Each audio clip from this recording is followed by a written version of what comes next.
Bienvenidos a 360 grados, una visión global de la noticia, un espacio para debatir sobre todo lo que sucede en Colombia y en el mundo.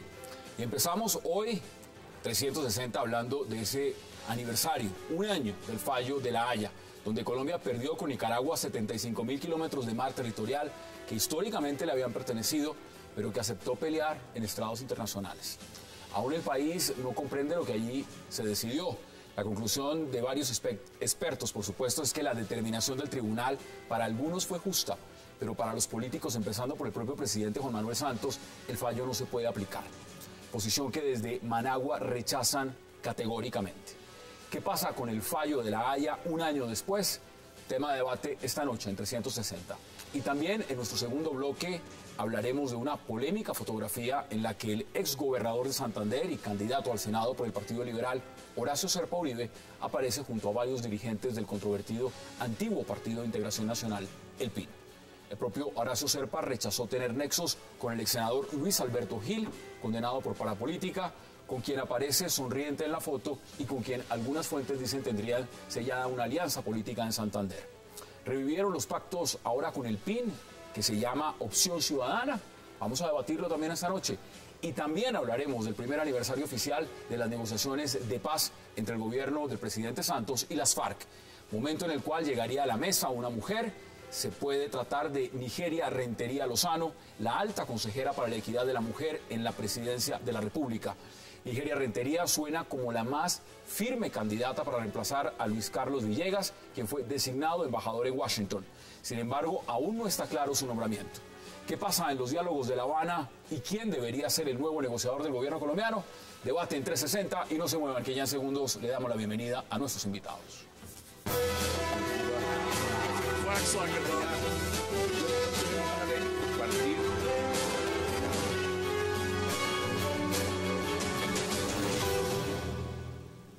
Y qué placer darle la bienvenida esta noche a 360 a Noemí Sanín, a Sandra Borda, a José Félix Laforilla, al senador Jorge Robledo. Qué placer, gracias por aceptar esta invitación, un gusto tenerlos esta noche. Muchas gracias por invitarnos. Vámonos de inmediato. Mire, quiero aprovechar también que usted está acá, José Félix, porque me acabo de enterar, ¿ya no va usted con la aspiración presidencial en el Partido Conservador? Hombre, yo creo que en la vida uno lo que tiene que ser es útil.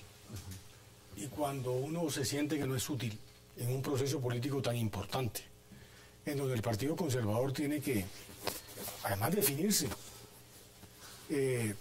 tomé la determinación con el aplazamiento de la convención para el 26 de enero, que en el fondo no valía la pena continuar un proceso político que se venía adelantando, no con pocas dificultades, y que en el fondo de pronto podía terminar en un escenario un poco estéril. ¿Estéril le podía pasar lo que le pasó a la doctora Noemí? No quepa duda. Cuando hay una fractura interna, cuando se vienen dando lo que se vienen dando hacia el interior del partido, es evidente que esas estructuras no iban a acompañar a un candidato. Yo creí que uno podía arrimarle unos temas rurales, arrimarle unos temas de región, animar al partido con unas tesis que he venido proponiendo en torno al mal llamado proceso de paz, del que no creo. Del que ya vamos a hablar ahorita. Pepe, es que el que a cuchillo mata, a cuchillo muere, ¿no? ¿Usted siente un airecito? No, yo... no me alegro, pero siento un fresquito.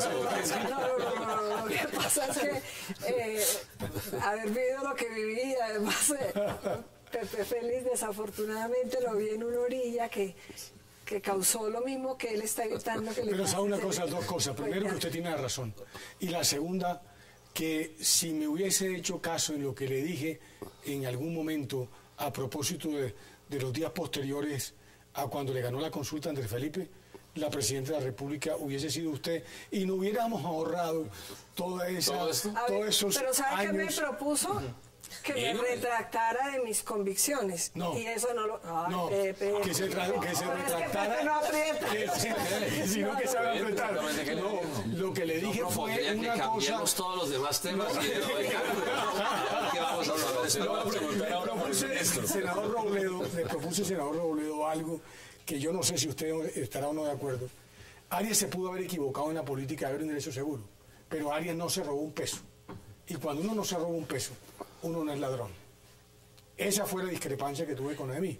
Bueno, una A ver, discrepancia de fondo. no, le voy a decir una cosa, me propuse y lo he cumplido, que como no me parece bien que cuando se esté haciendo juicios se incorpore política, yo nunca volví a hablar del tema. Algún día lo haremos, pero obviamente yo por ser presidente de la República, como usted me dice que lo hubiera sido, no podía cambiar mis Yo convicciones. no podía dejar pasar el tema, como tampoco puedo empezar a hablar de San Andrés y preguntarle cómo va con lo del ministro, senador Robledo, porque aprovechando que lo tengo aquí también. Digamos que en primer término, pues casi que sorprendido, porque realmente es difícil encontrar pues un ministro que cometa un disparate más grande que este. Ni siquiera voy a hablar de cosas de fondo, porque es obvio que de fondo es terrible, ¿no? Porque ¿a quién se le ocurre pues violar la ley de esa manera tan flagrante? Pero además es un absurdo, porque es como esos que tiran una piedra hacia arriba para que les caiga encima. Es difícil encontrar una cosa que haya salido más mal en los últimos días en Colombia. Realmente, decía yo hace un momento aquí un poco en broma, que yo planteé que el presidente Santos debería destituirlo como una manera de sancionar una conducta que es muy grave realmente, pero ahora estaba pensando que lo debe destituir es por la incapacidad y por haber hecho un absurdo tan grave como el que hizo. Bueno, ahí está, senador Robledo. Sandra, ahora sí nos vamos a hablar de San Andrés, porque se cumplió un año del fallo de La Haya, y la pregunta es, como en ese programa, ¿mejoró? ¿Empeoró? ¿Se quedó igual? ¿Cómo estamos con el fallo de La Haya? Yo creo que hay dos frentes muy distintos en los que hay que evaluar esto. Uno es el frente doméstico y el otro es el frente internacional. Efectivamente, en el doméstico, la doctrina esta de la inaplicabilidad, que es una doctrina bien rara, yo creo que pegó. Y lo demuestran claramente las encuestas. Los colombianos en general aprueban la gestión que ha seguido el gobierno en esta materia. Luego, si estaba hecha para la audiencia doméstica y para buscar la reelección, yo creo que funcionó. Pero internacionalmente estamos muy mal parados. Internacionalmente, la estrategia de multilateralización de este problema que tenía Colombia en mente, buscando las alianzas con Jamaica, con Panamá, con Costa Rica, falló estruendosamente en Naciones Unidas. Y hoy tenemos a un Nicaragua con aliados poderosos y a un Colombia tremendamente debilitado. Doctora Noemí, ¿usted lo ve de la misma forma? A ver, yo comparto con Sandra una preocupación muy de fondo, que hay dos grandes temas en Colombia en este momento, además de todos los temas sociales importantes. El tema de Nicaragua y el tema de la paz están transversalizados por las elecciones, y eso es muy grave. Es que estamos jugándonos nada más ni nada menos que el territorio de Colombia, y la obligación de un jefe de Estado y de su canciller es la protección del territorio continental y marítimo.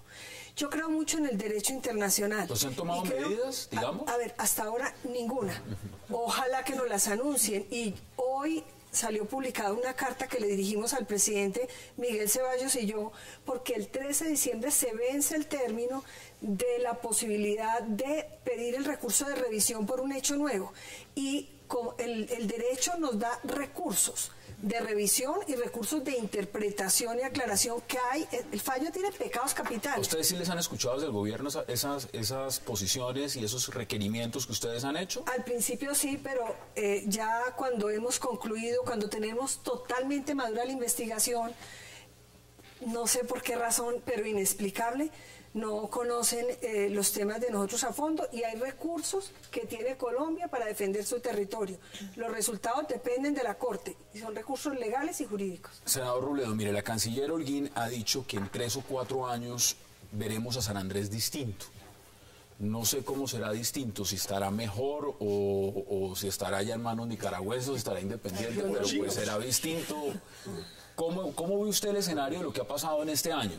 Pues no sé a qué se referirá la señora canciller, pero a ratos uno piensa que son capaces de decir cualquier cosa, porque eso finalmente qué quiere decir y qué, pues sí, no, o sea, realmente no, es como absurdo oír decir eso. Sí, pero eso no modifica en nada el tema medular, porque si es que, digamos, en 5 años todo el mundo en San Andrés va a tener, no sé, corbata, bueno, podría ser, pero eso en qué cambia el problema del fallo que tenemos. Algo, senador, Cuando usted estudia la historia de Panamá y su independencia, encuentra un gobierno centralista descuidando totalmente a ese departamento que se llamaba Cabeza de Gallo. Yo puedo entender eso, pero eso no tiene pero nada yo que me ver estoy con las refiriendo, aguas. no, porque yo quiero, sí, no tiene nada que ver con el asunto medular, y es que fue lo que pasó aquí. Según el fallo de La Haya, se perdieron 80.000 kilómetros cuadrados. Eso no es un asunto de poca monta. Y sobre eso no hemos podido hacer un juicio de responsabilidades políticas históricas. ¿Quién tuvo la responsabilidad de eso? Nosotros pensamos en el polo que le corresponde a los 3 últimos gobiernos. Y estoy perfectamente de acuerdo con lo que dice Sandra. Ese cuento de la inaplicabilidad es una cosa calculada para la galería. Y parece que le puede funcionar, pero internacionalmente no resuelve absolutamente nada, ni cambia el fallo. Y es más, yo diría que quedamos mal porque ante el mundo quedamos es como una gente que está, un país que está como maniobrando cosas que son demasiado serias para manejarlas electoralmente. Pienso que las cosas están bien mal, en el fondo están bien mal, así a la gente le parezca que no. Hay unas declaraciones también, por supuesto, y esto es titular, dice la canciller Holguín. Estamos ejerciendo la diplomacia y esta es una manera de evitar la confrontación. Yo creo que veamos unas declaraciones y le doy la palabra de inmediato. Veamos las declaraciones de la canciller Holguín. El espíritu del Constituyente del 91 es clarísimo en que los límites solo se modifican a través de un tratado. Por eso creemos en el gobierno que sería a través de un tratado que se podrían modificar los límites, pero por esto está la palabra en la Corte Constitucional. Estamos esperando la decisión de la Corte y una vez tengamos esa decisión de la Corte, tendremos ese camino a seguir con respecto a este tema. Hemos estudiado múltiples recursos, hemos estudiado minuciosamente cómo podríamos volver a la Corte con recursos, digamos que de alguna manera hay recursos aclaratorios o revisión del fallo o de interpretación, pero lo que sí queremos es hacerlo de una manera juiciosa, de una manera estudiosa, con seriedad, como caracteriza al gobierno y al Estado colombiano.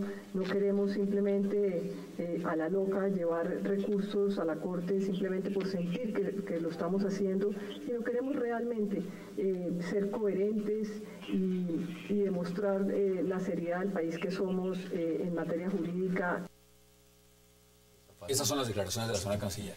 Bueno, yo comparto lo que han dicho aquí en buena parte. Yo creo que este es un gobierno acostumbrado a echar la pelota para adelante, o sea, botar el balón. Argumentar, por ejemplo, lo que planteaba la doctora Noemí, que es la oportunidad ahora para ver cómo corrige una cantidad de ausencias que ha tenido el Estado colombiano frente a San Andrés, las mismas que invoca el gobierno a propósito del tema agropecuario. Es decir, terminó negociando con la FARC lo que el país conocía en materia de pobreza, de indigencia rural, casi que lo descubre a propósito de unas cosas que le vienen de pronto, como si el Estado y el gobierno no tuvieran la responsabilidad sobre buena parte de lo que ocurre. Y en cambio, las cosas que hay que hacer, pues no las hace.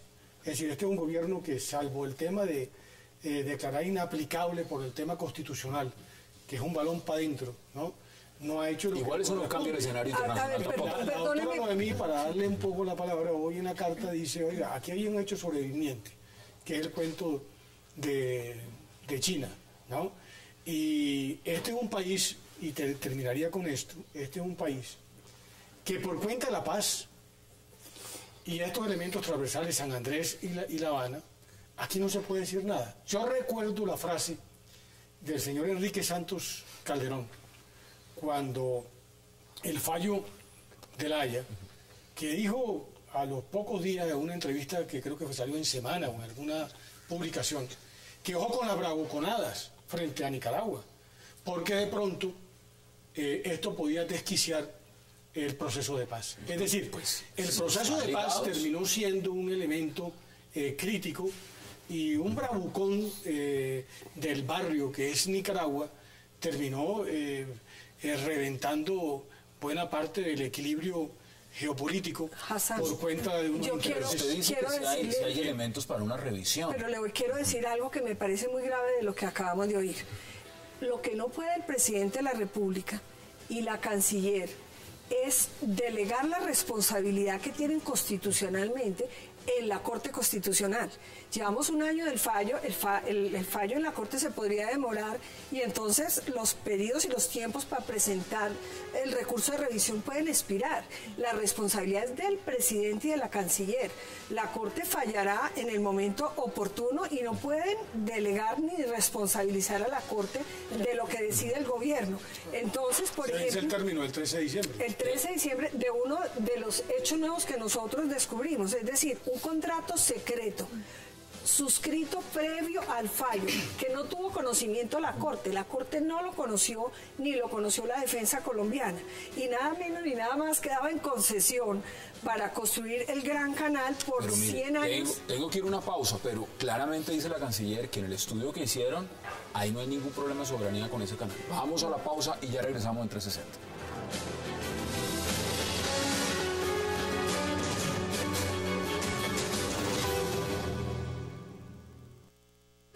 La Armada Nacional mantiene su presencia y navegación permanente en todas las áreas del archipiélago. El propósito de efectuar esas navegaciones y esa permanencia es la protección de nuestros pescadores en todo el área. Esa es una zona de libre tránsito, son aguas internacionales. Sin embargo, la presencia permanente, ininterrumpida de la Armada Nacional ha permitido que los pescadores colombianos puedan estar tranquilamente ejerciendo sus actividades en el área. Nos mantendremos ahí. La situación en alta mar, pues de alguna manera se presta para interpretaciones, como quiera que no hay, digamos, delimitaciones físicas que se puedan observar, pero lo que les puedo decir en este momento es que la Armada colombiana está en el área, se mantendrá en el área y no hemos tenido ningún incidente en ese sector. Regresamos a 360. Mire, Sandra, la canciller también ha dicho que se ha hecho un estudio y se ha determinado que ese macroproyecto del canal interoceánico chino no afecta la soberanía del país. No, el presidente me garantizó a mí que no se iba a construir el canal. En la última reunión que tuvimos, dijo, le garantizo, Noemí, que el canal no va. ¿Y cómo va a ser La eso? única noticia positiva de esta cosa, Hassan, es que finalmente la compañía americana que está explorando petróleo no encontró nada. Pero Es la única Esa noticia no positiva. es la única forma. Fíjese, mientras que aquí están dando garantías de que Nicaragua no se va a mover, Nicaragua se está moviendo y se está moviendo muy eficientemente. Le doy solamente un ejemplo. Están utilizando la estrategia antinarcóticos en alianza, en cooperación militar con Estados Unidos y en cooperación militar con Rusia para ejercer soberanía sobre las aguas. Claro. Y Estados Unidos no ha encontrado ningún problema en eso. Y por supuesto está en la negociación del canal, que no sabemos si pase o no pase. El punto es que el gobierno colombiano no puede dar certeza sobre las intenciones de Nicaragua sobre este mar que le ha adjudicado el fallo. No tienen condiciones de hacerlo. Entonces, lo que Colombia tiene que hacer en este momento es empezar a armar una estrategia de negociación con Nicaragua, que es lo que hacen todos los países después de los fallos de la Corte Internacional. Pero la ayuda de Sandra y la pretensión adicional de Nicaragua sobre los 350 millas adicionales. La plataforma continental extendida, que es absurda desde el punto de vista del fallo, porque es ultravires, es ir más allá de lo que pidió la demanda, es uno de los grandes pecados del fallo. Lo que está tratando de hacer Nicaragua es consolidar su posición antes de sentarse a negociar con Colombia, porque ellos saben perfectamente que son un país mucho más pequeño y lo que están tratando de hacer es armar coaliciones y incrementar el nivel de sus demandas para que en el momento en el que se tengan que sentar a negociar con Colombia, que inevitablemente va a pasar, no estén en una Senador posición Robledo, tan pero débil. yo también quiero preguntarle, porque el tema de los aviones rusos, el tema de los barcos rusos, el comunicado, la nota de protesta que envió Colombia y por supuesto la respuesta que dieron desde Moscú, pues desde el gobierno colombiano se interpreta como un parte de tranquilidad. Es decir, cuando están diciendo Vladimir Putin, Rusia no está interesado en ayudar a Nicaragua si llega a entrar en una confrontación con Colombia. ¿A usted eso lo deja tranquilo? O escuchando lo que dice Sandro, es uno de los problemas derivados de todo esta, bueno, primero el desastre, repito, que significó ese fallo para Colombia, porque eso no lo podemos perder de vista, eso fue un desastre. Sí, y si se podrá solucionar, de momento no hay ninguna claridad en ese sentido. Pero hay obligación de intentar. Y hay mucho pesimismo. Sí, eso no es lo que estoy mencionando.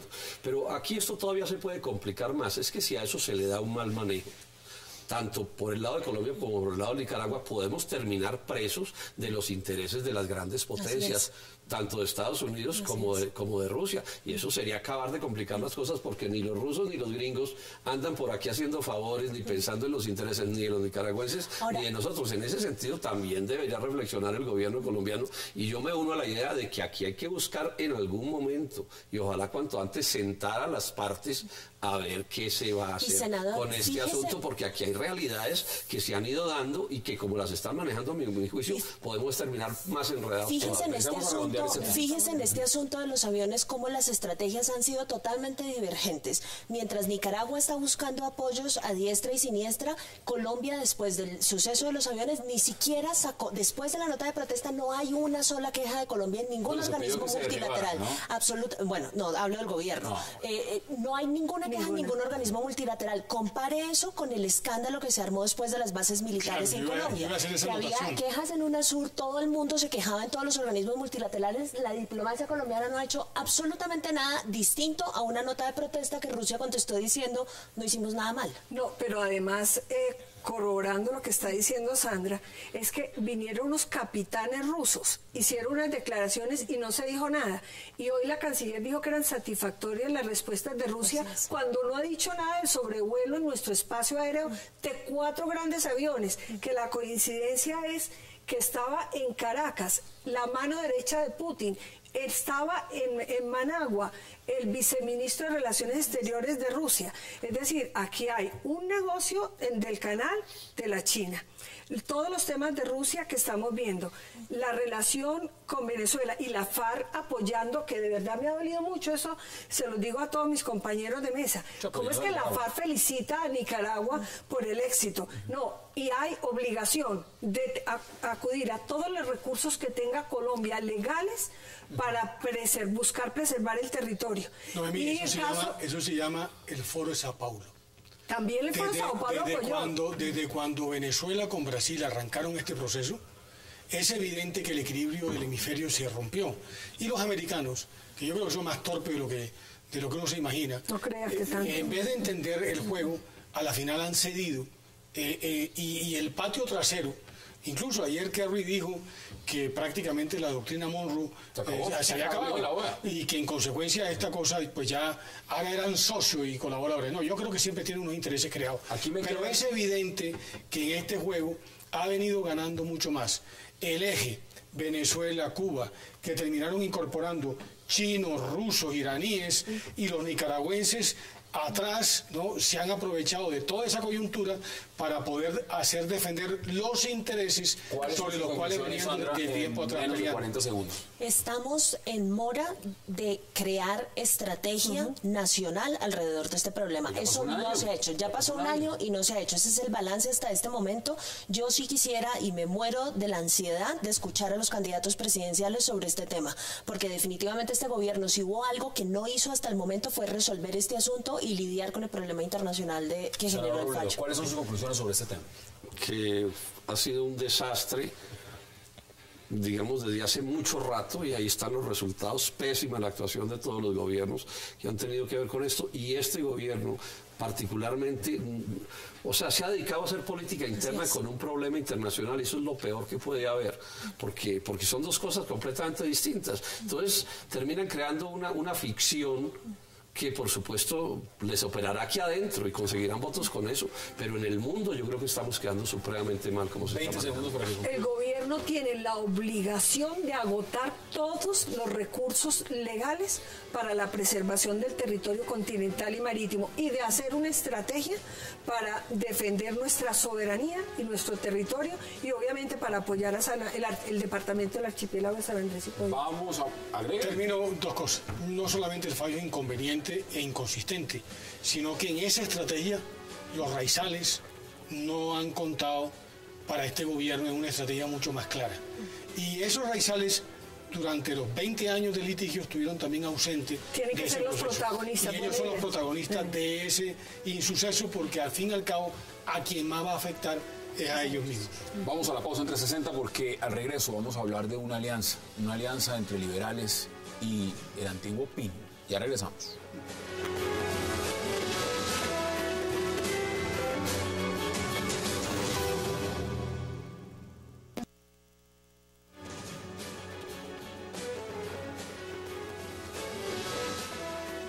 Regresamos a 360 y por supuesto estamos viendo al doctor Horacio Serpa, quien dice claramente que no tiene ni tendrá ninguna relación política con Luis Alberto Gil.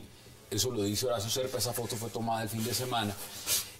Lo curioso es lo que está pasando en Florida Blanca, Santander, donde un candidato del Partido Liberal, Carlos Roberto Ávila, realizó una alianza con el partido Opción Ciudadana. ¿Saben qué es Opción Ciudadana? El antiguo PIN. El antiguo PIN, así es. Pues yo he escuchado declaraciones del representante Simón Gaviria donde dice, yo no doy avales de eso, yo no permito eso, pero al parecer eso existe.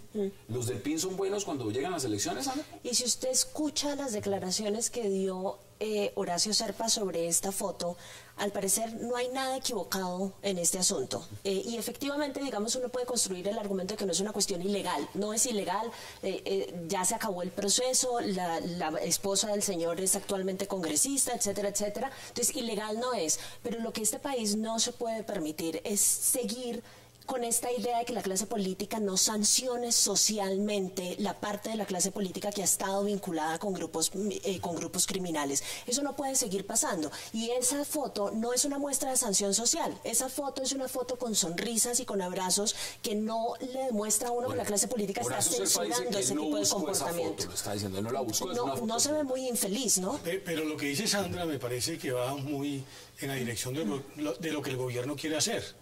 Porque los criminales de La Habana nos los quieren meter en el Congreso. Entonces la pregunta es quién se va a tomar una fotografía después con Márquez. Por ahí está circulando una que es Santos con la vicepresidencia de Márquez. Entonces aquí también tenemos que tratar de evitar esa cosa de que unas víctimas sí, otras víctimas no, unas son de primera clase y otras no. No.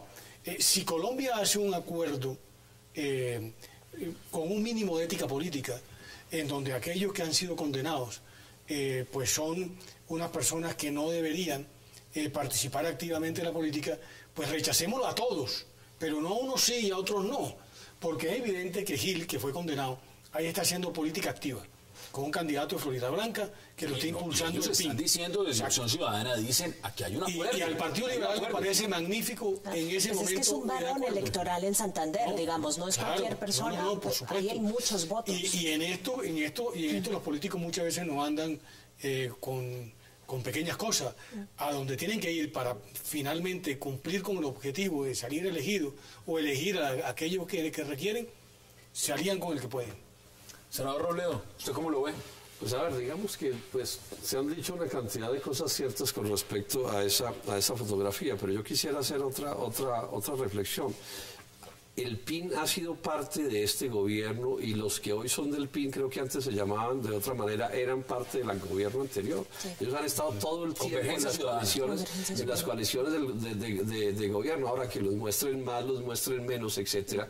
¿sí? Sí. Y ahora yo tengo además también mis dudas de si todo lo que se dice de este sector es también como una especie de creación para, entonces como ahí parecieron estar, o se dice que están todos los malos, por llamarlo así, entonces todos los demás se vuelven buenos. O sea, hay toda una cosa muy maniquea moviéndose en ese sentido, y hay muchísimas cosas que muy discutibles. Usted lo plantea muy bien, pero en Cambio Radical fue uno de los partidos con 14 condenados por parapolítica. Pero además quisiera enfatizar esto, que yo diría que es un punto que puede ser el punto de fondo. ¿Por qué los colombianos eligen gente que supuestamente no se debe elegir? ¿Sí? ¿Por qué los colombianos terminamos tolerando, el país en general termina tolerando ese tipo de y este es un problema muy grave, porque es un poco la tesis de que el todo vale y nada importa, y yo voto por uno, voto por otro, y el clientelismo y todas las prácticas, y no hay responsabilidad política de nada.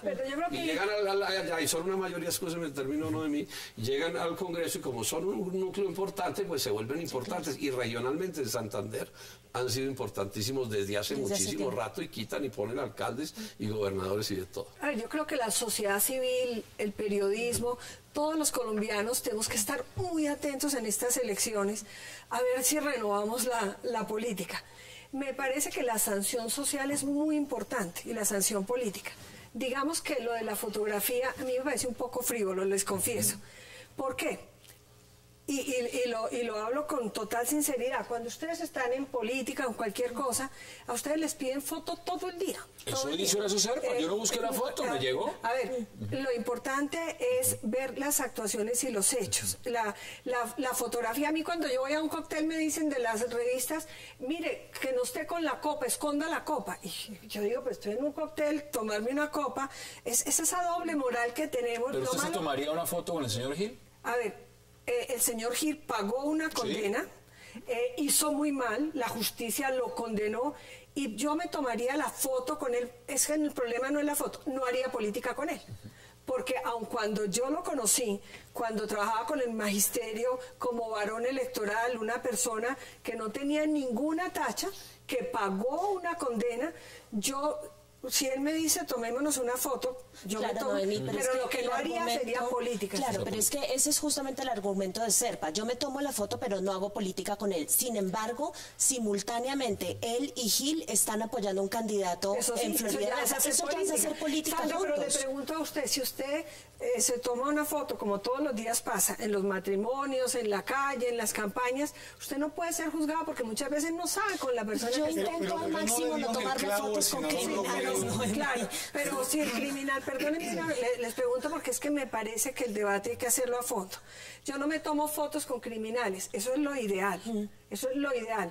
Si el criminal pagó la pena y usted se lo encuentra y le toman una foto, usted le dice que a la sociedad el daño que ¿Ese hombre está haciendo política? Claro, Gil está haciendo política. No, por supuesto que sí, pero a mí me parece, y yo creo que Novendi tiene razón en eso, es decir, yo creo que cuando alguien paga su condena, la sociedad, ya resarció a la sociedad el daño que le infligió, y la gente no puede tener ilimitadamente una condena, ¿no? Bien.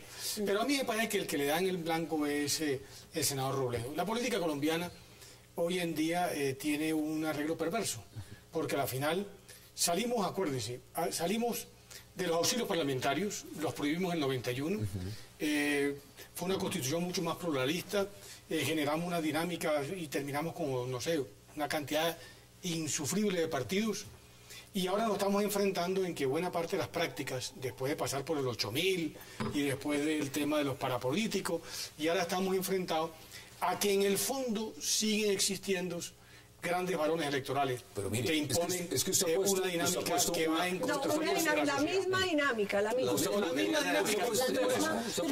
Cuando vino la reforma política, termino la idea, cuando vino la última reforma política, los partidos que al final iban a tratar de buscar listas pero sin voto preferente, todos los partidos terminaron votando por el voto preferente, que es lo que habilita el varón electoral.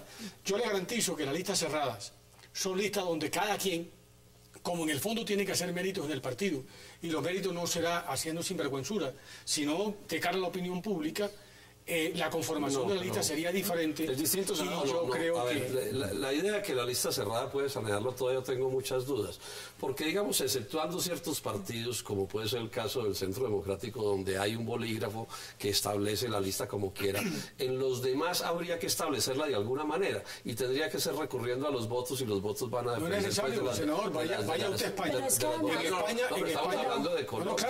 España es un país que empezó la democracia en el 76. Yo creo que sí, yo creo que aquí al senador y Sandra. Pero es que el problema no es solamente de técnica electoral. Yo insisto en que parte del problema que estamos teniendo en este país, y por eso me parece un poco complicado el argumento del senador Robledo, es que ya normalizamos este asunto de la vinculación entre la clase política y la clase criminal. Lo normalizamos, ya está pasando en todos los partidos, ha pasado en todos los gobiernos. Andrea, ¿cuál es el problema? Y no podemos reducir semejante problema a una cuestión de técnica electoral, porque es que el problema es un problema de sanción social. No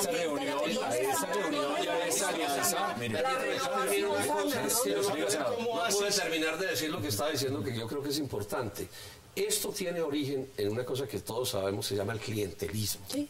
Y resulta que el clientelismo esta sociedad no lo persigue. La verdad es que no lo persigue. Uno no siente en los medios de comunicación una campaña fuerte. De vez en cuando exponen a alguien en una operación clientelista. Todos sabemos que los cupos los siguen repartiendo en el Congreso de la República.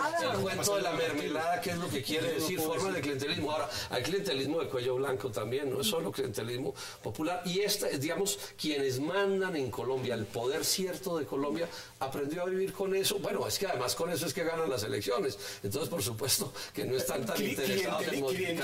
Clientelismo que tiene dos facetas, puestos y presupuestos. Ah, no, claro. Porque con el presupuesto, los cupos indicativos que hoy en día está dando el gobierno están sirviendo para que a través de la contratación de obras regionales saquen un pedazo para financiar sus elecciones. Y la financiación. A esta reunión también habría asistido el senador conservador Arilio Villamizar, condenado. Por eso no estoy tan de acuerdo con la premisa con la cual concluye Sandra, que es que no es un problema de mecánica electoral. Claro que lo es, porque cuando la mecánica electoral inhabilita a aquel que hace la política a través de clientela y se vuelve un problema mucho más de meritocracia hacia el interior del partido, y lo digo con franqueza, a veces le dice, es que usted se pone mucho de acuerdo con Robledo. No, Robledo es un senador de opinión, y va por ahí diciendo cosas, y habrá gente que le gusta lo que dice Robledo y otros que no.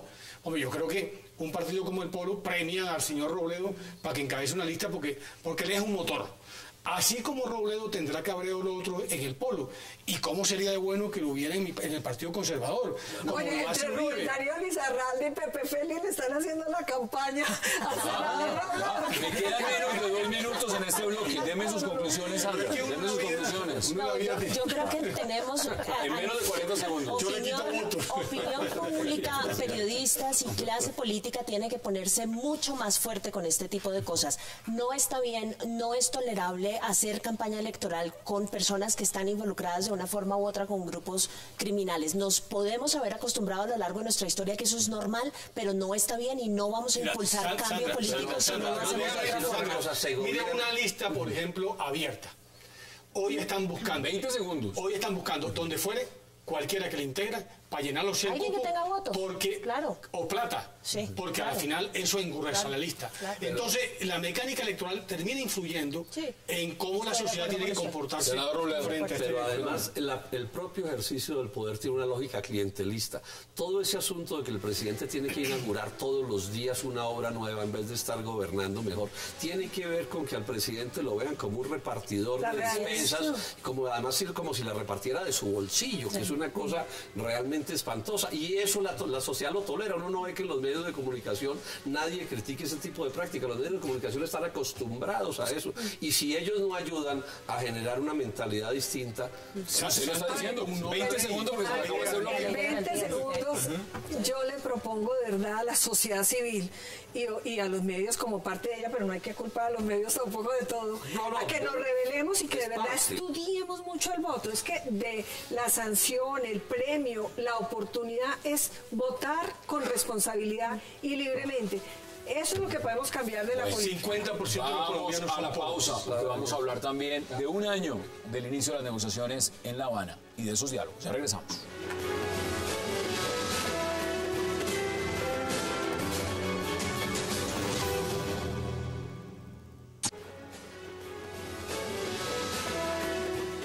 Regresamos a 360 y ya es un año, se cumplió un año de esas negociaciones en La Habana. Un año donde pues se han dado unos resultados, y yo quiero preguntarles a ustedes cómo ven el balance hasta el momento de un año de esas negociaciones. Usted estaba haciéndome a culpa, pero no sé si era por eso. Entre otras cosas. Entre otras cosas. Porque yo creo que, y jamás para hacer un cumplido a Noemí, yo creo que si yo subo a Monserrate de rodillas y bajo, no alcanzo a expiar las culpas por haber elegido a Santos. Es decir, es increíble un gobierno que finalmente terminó por defraudar a 8 millones de colombianos. Yo tengo la seguridad que no se reelija. ¿Y esos diálogos cómo los ve usted en un año después de pues mira, iniciado? Lo que han venido en el fondo es engañando a la opinión. Ni el tema rural está resuelto, ni el tema de participación política está resuelto, porque los temas gruesos, en el primero son zonas de reserva campesina, el tema de extinción de dominio, los temas de expropiación, y en el otro, es si Márquez puede ir o no al Congreso. Ese tema con el Tratado de Roma y, por supuesto, con las restricciones constitucionales, porque yo no veo tan fácil la alquimia de volver conexo con el delito político las graves violaciones Pero mire que el presidente humanos. le ha remontado en las encuestas el tema de participación política a senador Robledo. Dicen ¿Cómo, ellos. Bueno, ¿cómo lo ve usted? A ver, yo tengo esta idea. Bueno, en el caso del Polo está claro que somos partidarios de que ese del proceso, o sea, que el proceso termine bien. ¿Qué quiere decir bien? Que dejen de existir en los campos de Colombia varios miles de fusiles que hoy están causando todo tipo de daños. Y eso, por supuesto, y eso está en el sobreentendido desde el principio, tiene que incluir algún tipo de acuerdo político, ¿sí?, para reintegrar a esos colombianos a la vida civil. Y entonces, en ese sentido, cuando se dice que hay un acuerdo político y que se van a crear circunscripciones y cosas, detalles que no conocemos y sobre los cuales no opino porque no conocemos, digamos que eso era como parte del acuerdo, y en ese sentido, pues como del sobreentendido, digamos. Y en ese sentido, digamos que el proceso está avanzando y ojalá terminara bien. Yo quiero insistir que en un punto que es clave. Yo entiendo que aquí hay demasiados elementos que perturban, porque 50 años de horrores no es poca cosa, pero también si se lograra recoger esas armas, eso va a ser un hecho positivo, y en ese sentido yo creo que la sociedad colombiana, en el momento en que se llegue al punto en que digan, bueno, las armas se van a poner aquí o no sé en dónde y van a desaparecer, no va a haber partidos políticos con brazo armado en Colombia, a mí no me sorprendería que ese proceso ganara respaldo político, y ciertas cosas que hoy pueden ser imposibles. En Colombia son todas, pero es que... No, todas no, son las mínimas. 17.820 el año pasado, de las cuales 634 con ocasión del supuesto confrontación con estos grupos armados. Humberto de la Calle dice que el momento de acabar el conflicto es aquí, y que esa violencia genera pues todo tipo de elementos perturbadores. O sea, estamos en una situación de violencia que bien vale la pena terminar con ella. Mucho más lo hacen el ¿Qué dice usted? No, sí, pero no puede ser no, pero eso sí no puede ser el criterio de que entonces, como las FARC no están produciendo tanta violencia, entonces no se necesita ver cómo hacemos, ¿no? Pero también hay que buscarle soluciones. A ver, como todos los colombianos, ojalá que el proceso salga adelante. Ojalá, y pero bien. Fuera del ojalá, ¿a usted le parece que en ese momento va bien? A cualquier costo. Creo que hay una cosa muy grave, a pesar de que Humberto de la Calle y su grupo es muy bueno, la iniciativa la está teniendo la FARC, que eso es muy grave. Y lo que me parece, senador, mucho más grave, es que el Congreso y el gobierno no estén haciendo las reformas que necesita Colombia y la sociedad para de verdad resolver los problemas. Vamos a tener que esperar a que La Habana pues se ponga de acuerdo y que las conquistas sean supuestamente de la guerrilla. No, los problemas tenemos que resolverlos. Los temas agrarios tenemos que resolverlos, los temas sociales los tenemos que abocar, los temas contra la corrupción que nos están de verdad, hay que enfrentarlos ya y no por La Habana. Los temas agrarios de Colombia no se van a resolver ni en La Habana ni en el Congreso de Colombia mientras necesiten la aprobación de Juan Manuel Santos, porque la política agraria de Santos es un desastre y tiene poder de veto sobre cualquiera de los dos sitios. O sea que esa ilusión no nos la hagamos. La única ilusión que hay que se pueda hacer, pero digamos que lo que van a tomar ahí son ciertas determinaciones que no van a modificar de fondo el problema agrario nacional. Entonces, realmente lo principal que puede salir de La Habana, lo realmente valioso, es que desaparezcan varios miles de fusiles. Ese es el punto clave. Ahora, para eso, por supuesto, que habrá que acompañar de otras decisiones, porque de otra manera no es viable. Pero Santos no va a arreglar ni en La Habana, repito, ni en el Congreso, ni en ninguna parte, ningún problema de economía. Para eso nombraron al ministro Risaraldo para arreglar ese problema. De hecho, yo creo que digamos, hay que reconocer que los acuerdos y el proceso hasta el momento pues han sido imperfectos. Ha habido problemas y problemas no solamente de carácter político en términos de cómo el mismo gobierno ha lidiado con esto en Colombia y cómo está lidiando con las FARC en La Habana, pero yo creo que a pesar de la imperfección de los acuerdos y de la negociación, esto es 1000 veces preferible a otros tantos de miles de años de guerra. Entonces, hay cosas aquí que sí marcan un precedente supremamente importante y que hacen de este proceso de paz un proceso sustancialmente distinto a los anteriores. La primera vez que las FARC reconocen que proscriben el uso de la fuerza como una herramienta para hacer política, eso es un avance inmenso.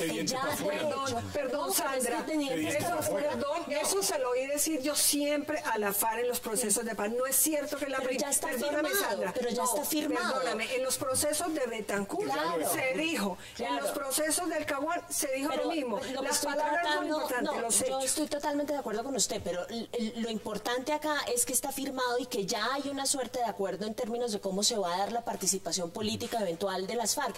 Yo personalmente los prefiero, y sé que esto es algo difícil de digerir para la sociedad colombiana, pero yo personalmente los prefiero sentados en la Cámara de Representantes con los fusiles en mano en el campo hay un elemento y colombiano. me quedan menos de 2 minutos. Quiero que lo podamos redondear entre todos. José Félix Laforí, ¿es posible que llegue una nueva mujer al equipo negociador? Podría ser, no se ha confirmado, Nigeria Rentería, que es la alta consejera para la equidad de la mujer. ¿Cómo ve usted ese nombramiento? Pues yo entendía que Villegas representaba el sector empresarial.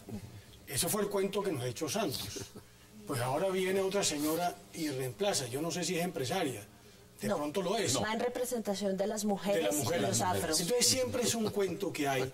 A propósito. La representación de Santos. De Santos, claro, exactamente. Bueno. En consecuencia, pues. Entre otras, porque no hay representación de cada sector de la sociedad en la mesa de negociación. Señor Villegas ese es el lo principio. vendieron como tal. Sí. Como porque representaba el sector empresarial colombiano. Y por supuesto, sería para que no tocaran. Tuvieron que mandarlo a Washington por un tema de unos baldíos. Es que, claro, y además sería para que no tocaran el sector empresarial, sino el sector rural, porque ni a la banca, ni a los medios, ni a ningún sector han tocado en Colombia. Para eso era que estaba Villegas. Entonces yo no sé ahora cuál es el sector que nos van a tocar. Senador, ¿descuadró usted el equipo negociador en La Habana? No, por supuesto que no. Pero además, digamos, yo diría que ese es un asunto menor. Yo tengo esta idea. Este es un gobierno que suele ser muy libreteado. Y cada vez que Santos se sale del libreto, un disparate. Y si algo que veo bien libreteado es el proceso de La Habana. Eso es una cosa minuciosamente manejada. Ahí están cumpliendo todos con un libreto. Entonces, yo diría que sacar a Villegas y poner a otro, además de los efectos que se están mencionando aquí, de que entonces qué pasaba con la representación, pues no va a modificar en nada, porque eso está movido milimétricamente. Es más, yo tengo la impresión, y ojalá no me equivoque, que los acuerdos van bastante más allá de lo que se está diciendo. Me quedan 20 segundos. Concluyos este debate. Voy a decir, a mí me encanta ver mujeres en todas partes, lo primero. Lo segundo es que me parece que Santos tiene obligación de buscar un consenso para el proceso de paz. Es muy grave, y la FARC lo saben y por eso tiene la iniciativa, que sin un consenso importante la sociedad no sale adelante un proceso de paz. Entonces, el equilibrio en la mesa de negociación de buscar el consenso. Yo no conozco a la señora que suena, ojalá la conociera, debe ser buenísima, pero un proceso de paz sin el consenso necesario fracasa. Bueno, y eso es lo que se debe perseguir. Esas son las posiciones, senador Robledo, como siempre un verdadero placer. Gracias por toda la invitación, doctora Noemí Sanín, Sandra Borde, José Félix Laforí. Muchas gracias por la invitación. A ustedes, gracias por acompañarnos. Nos vemos mañana a la misma hora, 8 p.m. para seguir debatiendo toda la agenda política de Colombia y del mundo. Y no olviden repetición de este programa, 11:30 p.m. de la noche. Es una próxima oportunidad.